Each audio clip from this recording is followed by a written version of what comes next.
Alhamdulillahirrabbilalamin, kembali lagi di Islami Twinda. Buat jamaah yang ada di rumah nih yang baru bergabung, kita ingatkan lagi hari ini kita sedang membahas tentang anak muda dambaan surganya Allah. Kita ulang ya, anak muda dambaan surganya Allah. Alhamdulillah. Kenapa sih kayaknya saya senyum-senyum mulu.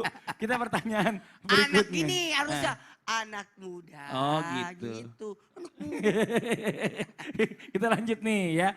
Apakah kisah pemuda di zaman Rasulullah yang menjadi penghuni surga di umur yang sangat muda ada? Nah ini bagaimana coba kita minta ceritanya dari guru kita Ustaz Syam. Ada nggak nih Ustaz Syam? Baik, bismillahirrahmanirrahim. Silakan, tafadhol.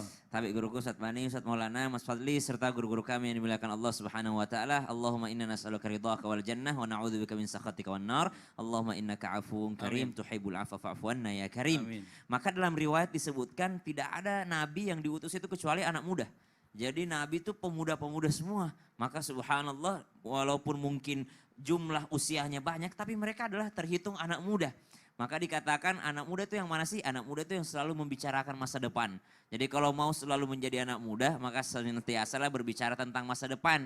Kalau ada orang selalu berbicara tentang dulu kita itu, wah orang tua itu pasti. Ustaz Maulana itu. Oh gitu ya? Iya, saya bicara masa depan. Ustaz Maulana bilangnya dulu sih saya waktu masih di Berarti umurnya udah banyak.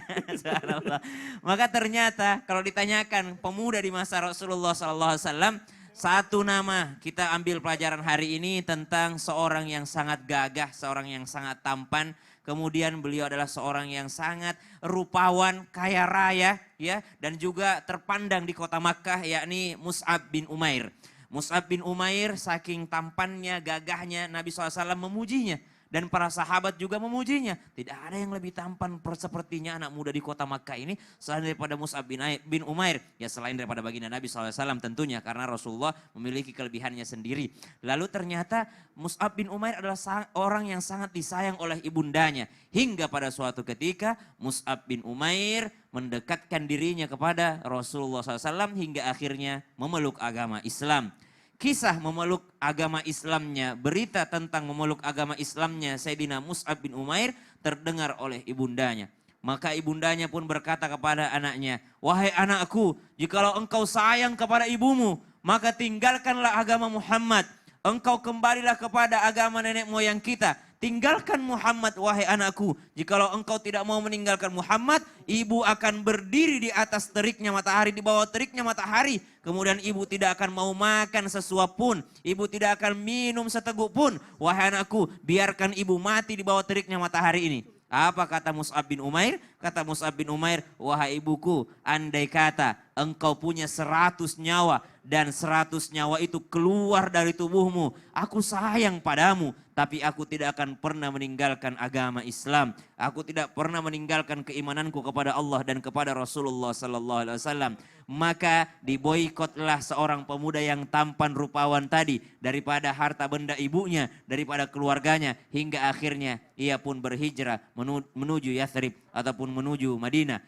Pada saat peperangan, Mus'ab bin Umair radhiyallahu anhu pun ikut peperangan. Seorang pemuda yang tampan, gagah berani, kemudian kaya raya, ikut peperangan dan ternyata syahid di jalan Allah Subhanahu wa taala. Ketika ia syahid, telah terpotong kedua tangannya. Kemudian ia tetap menggenggam bendera panji Rasulullah SAW.